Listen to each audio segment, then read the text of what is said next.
আসসালামু আলাইকুম। আমি ডাক্তার নাফিসা নওশীন। আজকে আমি খুবই ব্যস্ত, কিন্তু এই ব্যস্ততার মধ্যেও যেহেতু আমাকে একটি তো ভিডিও আপলোড দেওয়াই লাগবে। সাধারণত আমি ১টি থেকে ২টি ভিডিও আপলোড দেই। আজকে আমার কাছে একটি রোগী এসেছিল যে আমার ভিডিও দেখে, তার নাম হচ্ছে বর্ষা। বর্ষা আপু আমাকে রিকোয়েস্ট করেছে তার বেবির ভিডিওটা যেন আমি দেই। এই বেবিটির ভিডিও করা হয়েছে ২৪ সপ্তাহে। আমি তার অ্যানোমালি স্ক্যান করছিলাম। যাই হোক, বেবির প্রত্যেকটা পার্ট ভালোভাবে দেখা হয়েছে। বেবিটি খুবই হেলদি আছে।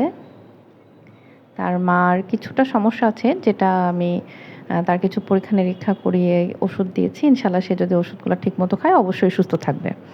আর বাচ্চার বিষয়ে সে অনেক সচেতন। এটা দেখে আমার খুবই ভালো লেগেছে। আর বাবুটার দেখেন হাতগুলো কত সুন্দর দেখা যাচ্ছে। বাবুরা সাধারণত মাথায় হাত দিয়ে রাখে। ম্যাক্সিমাম বাবুদেরই এরকমই দেখা যায়। খুব ভালো লাগে এগুলো দেখতে। বাচ্চাটার একটি 3D পিকচার। তার মুখটা ওদিকে ঘুরে আছে। বাট তার নাক, চোখ এগুলো আমি সেই অংশে দেখছিলাম। অ্যানোমালি স্ক্যানের ওই পার্টে আমি এই অংশগুলো দেখছিলাম। যাই হোক, বাবুটি আলহামদুলিল্লাহ ভালো আছে। ধন্যবাদ সবাইকে।